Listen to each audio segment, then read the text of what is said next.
Hey everybody, welcome back to the channel. Boozer here. Hope you guys are having a good day so far. Lots of news to go through and cover today in Raid. Let's go over it here in this video and I'll let you guys know my thoughts.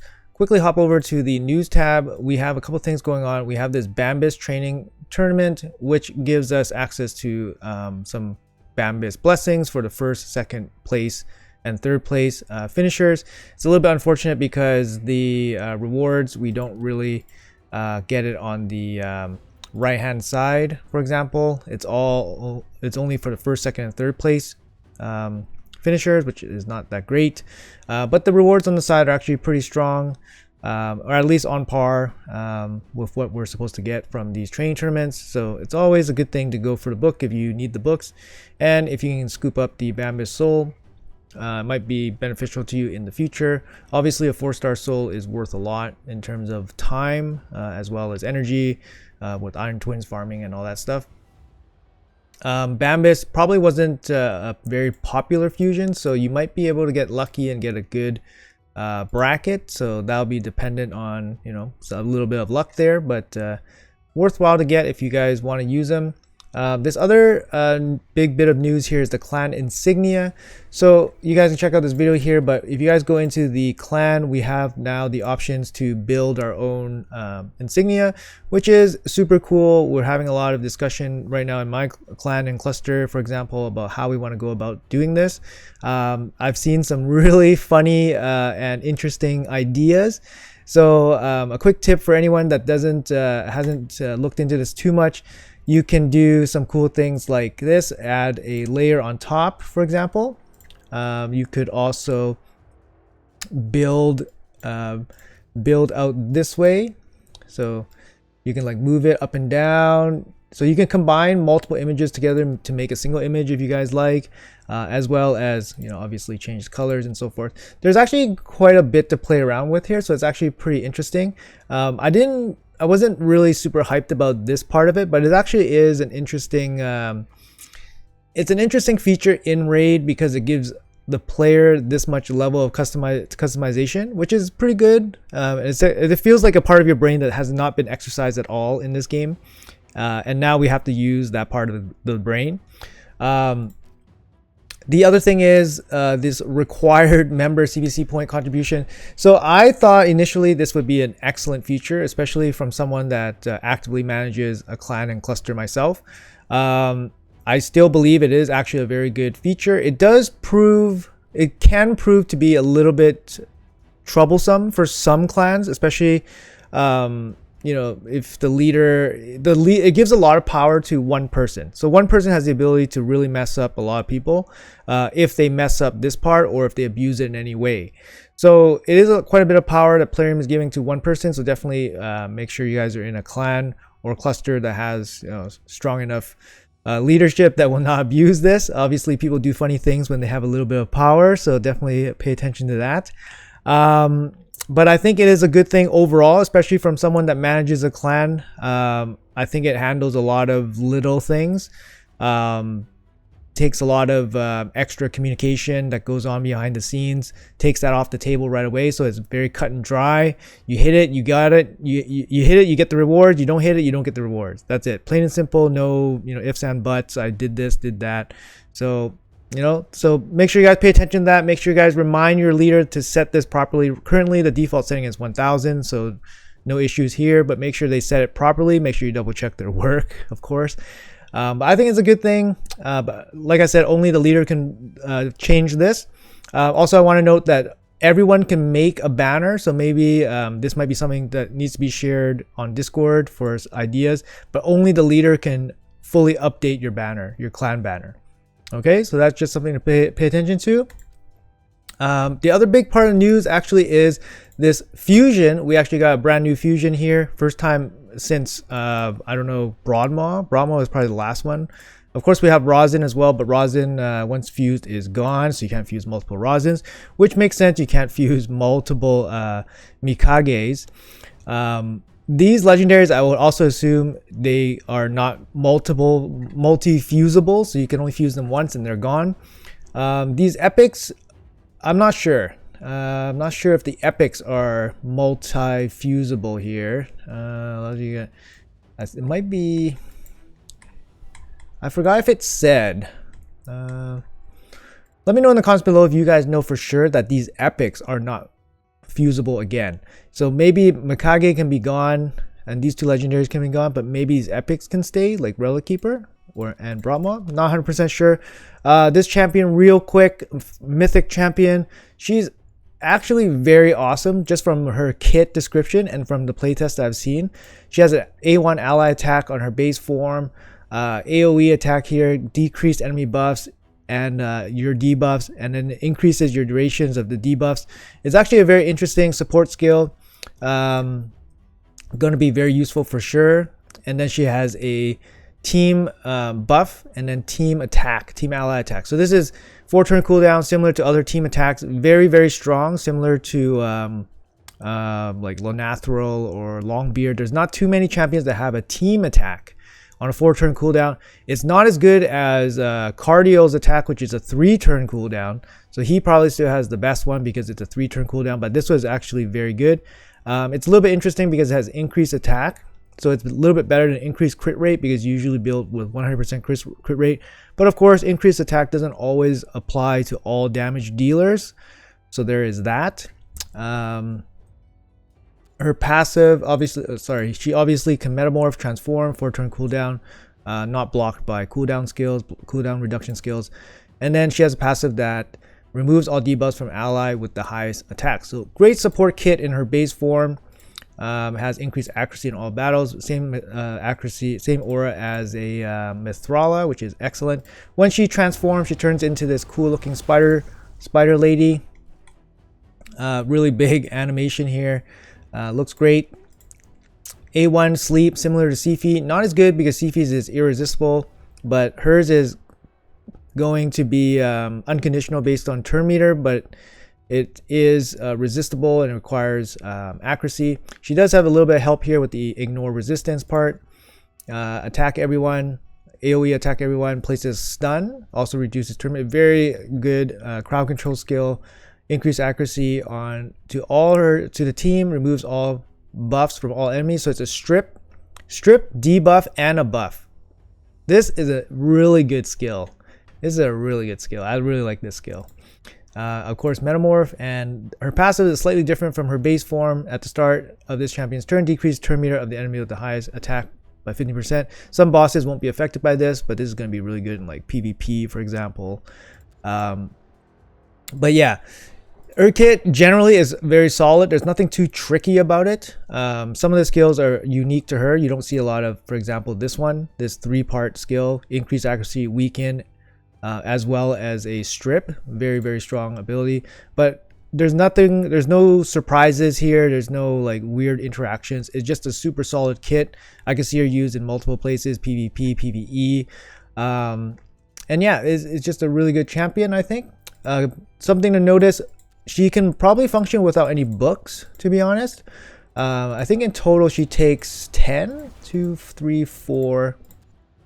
So 4 on that side, and then 5 on this side. So total 9 mythical books. So right now we don't have too many places for mythical books. So rewards and Hydra Clash will eventually have them. I don't know if they're active in the game right now. But total 9 books. She totally works fine without books. And if you want, you can go down to just the cooldown reduction on her skills. You know, if you get lucky, you get 2 books here. So that's kind of the way it goes for this. At this point, I'm not too worried about fusing her because it's going to be a long-term fusion. It's going to be permanent. It's going to be here forever. These epics, none of these epics are particularly good. You know, they're definitely give upable. These legendaries are also give upable. Tatsu came from a you can either pull it from Shard, but she also was a reward for a training tournament before. Kreela, not too good as well, very mid. Definitely give upable as well. So it's nice to see that both the legendaries are give upable. You won't miss them too much. Same thing with the epics. The epics are definitely you know, you can fuse them without much issue. And then these fusible epics are also in the same boat. So everything here I think is actually very nice from Plarium to give us this kind of content. It's long-term content, but all of these rares, legendaries, epics, they're all give upable for this champion, and this champion is significantly better than all of these pieces as a whole, in my opinion. I can definitely see myself using this in some places, especially like Fire Knight, for example, the ally attack, as opposed to any of these champions anywhere in the game currently. All right, hopping over to some other news. We have a summon event coming up tomorrow. There's going to be a 10x event going on for these champions: Torgon, the Conjoined, Elva, Bad El, Underpriest Brogni, Skytouch Shaman, Ugo, Trumbore, Doom Priest. We can go over these champions real quick here. I also want to say that this summoning portal event, fusion portal event, ends in just under 2 days from now, maybe 1 day when you guys see this video. Keep in mind that tomorrow is going to be a summoning event, summon rush, so there's no bonuses for pulling prism shards, which kind of sucks. Obviously there is some bonus for pulling this during champ chase, but not during summon rush, so kind of sucky, but it is what it is. So make sure you guys pull before the end of it. Looks like we're not getting any other tournament today unless something else pops up, but I don't think so. So it looks like they gave us 60 crystals this time, which gives us 1 pull. Wow, so generous, I know. But yeah, let's go over some of these champions here that is going to be offered up on this 10x. So we'll start with the Void Legendary. Togron, the Conjoined is a Ogryn. Actually, I really like this champion when I saw the kit for it. However, I still don't think it's going to be that important anywhere. A1 is a buff spread.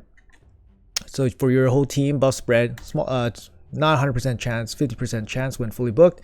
His A2 has a full heal based on this champion's max HP. That's the best type of heal. So you can build this guy super high HP and then have a big heal. Places increased speed and continuous heal on your whole team. I mean, increase 3-turn cooldown. It's a heal plus speed up, more heals. Seems pretty solid. His A3 increased turn meter, so it's a turn meter boost, and then places increased accuracy, and then removes all debuffs from all allies. That's actually kind of nice.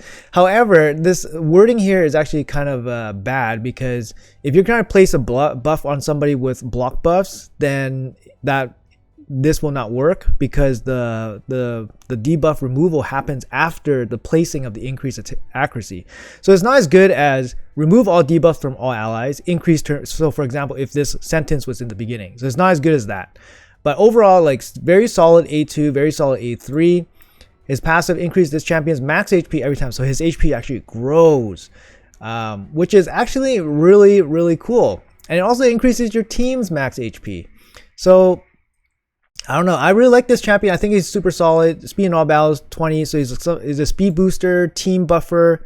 Yeah, I think he's just an excellent champion. I don't know if he's going to be like insane meta or anywhere, but I think his kit is very solid. Solid base stats all around. Super fast champion as well, 110. So that's the prize from the Void Shards. Coming from the other shards, we got Elva. Elva is Sylvan Watcher. Sorry, she was a 20 shard guarantee back in the day last year. Very good champion. It's like CF light basically. She's A1 continuous heal on the lowest HP champion. Has a, here we go. He has a full debuff removal, 100%, and then places block buff and increased speed. So this is kind of like what you know, Togron was kind of getting to, but then it really needed the remove debuffs at the beginning instead of afterwards. So this is kind of like CF's move, except it's not as good. Sorry, it's similar to, actually, because it's a cleanse, it's probably closer to like Riho's. CF's is like a, you know, has the block debuffs, increased speed, but is more of a buff, also includes more buffs. And then she has, I guess this is the part where she's similar to CF, where you revive single target with turn meter and then some buffs on that target. Speed in all battles, speed in all battles. Her passive places continuous heals. Places heals, heals the champion on every champion's turn, so not her turn only, which is really good. So Syl the Drakes, for example, heals on her own turn. Her passive allows every champion to heal on their turn, which is really, really nice. So it's a big difference there. And then we have coming up, we have Bad El Kazar. Bad El Kazar, I pulled him recently on this account. I haven't really done anything with him. A1 attack all enemies. has a heal, has a cleanse also, and then places buffs and poisons. And then he has a passive that deals more damage. Very simple kit, very straightforward, deals good amount of damage. Has been power crept, of course, over the course of time. Very old champion, but still a good carry if you're trying to get through the mid game, of course. Going on, we have Under Priest Brogni. Big news against him is that Cadaver will be nerfed. They already announced the nerf. But, you know, Brogni is still a great carry champion, especially for like mid game mid-game accounts. Even late game can still be very good. Part of very strong killable teams. So if you have if you don't have the unkillable pieces for a team, he can be a very good addition to killable teams. He brings the AoE block buffs. He brings increased attack. He brings shield for protection. His A2 actually increases the shield on himself. He actually hits very hard, but he has very low base attack. So they probably did this on purpose to limit his, I don't know, strength, I guess. But if you build him to hit really hard, he can actually grow the shield to very, very high amounts. He hits generally pretty hard, so building him with damage makes sense. However, obviously his shield ability makes a lot of sense too.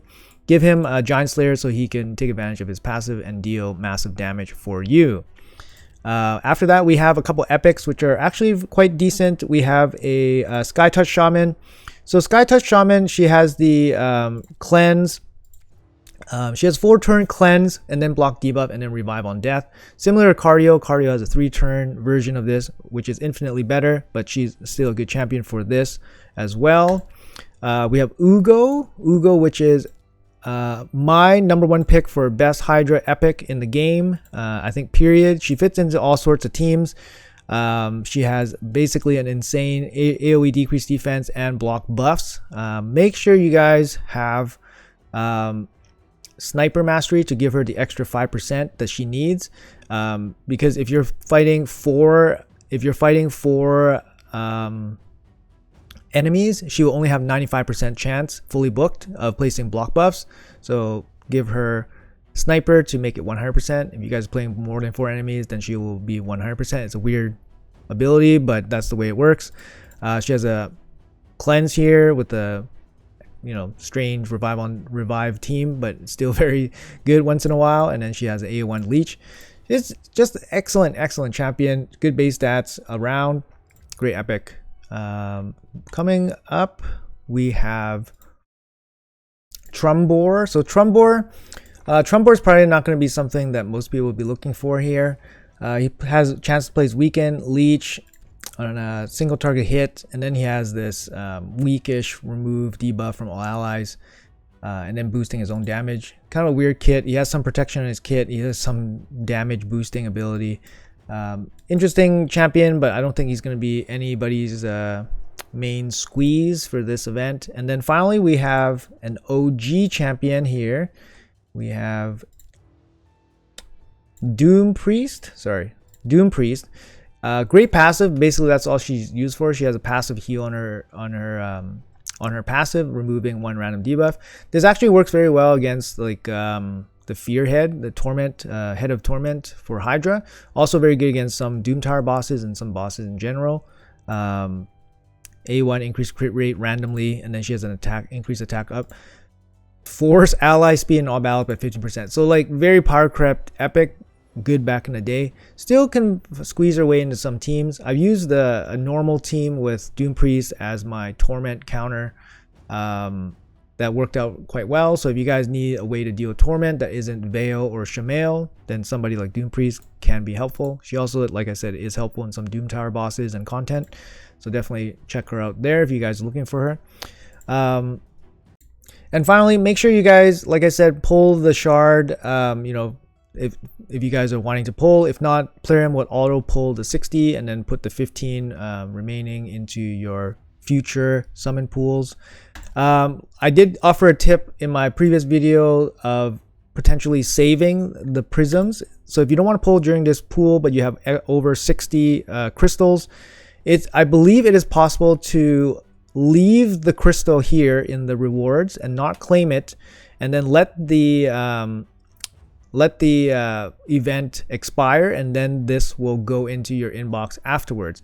However, I see that the Dragon Tournament ends 1 day before the summon portal will close, so that might cause some issues there, but it's worth trying if you guys don't want to pull for this particular summon pool.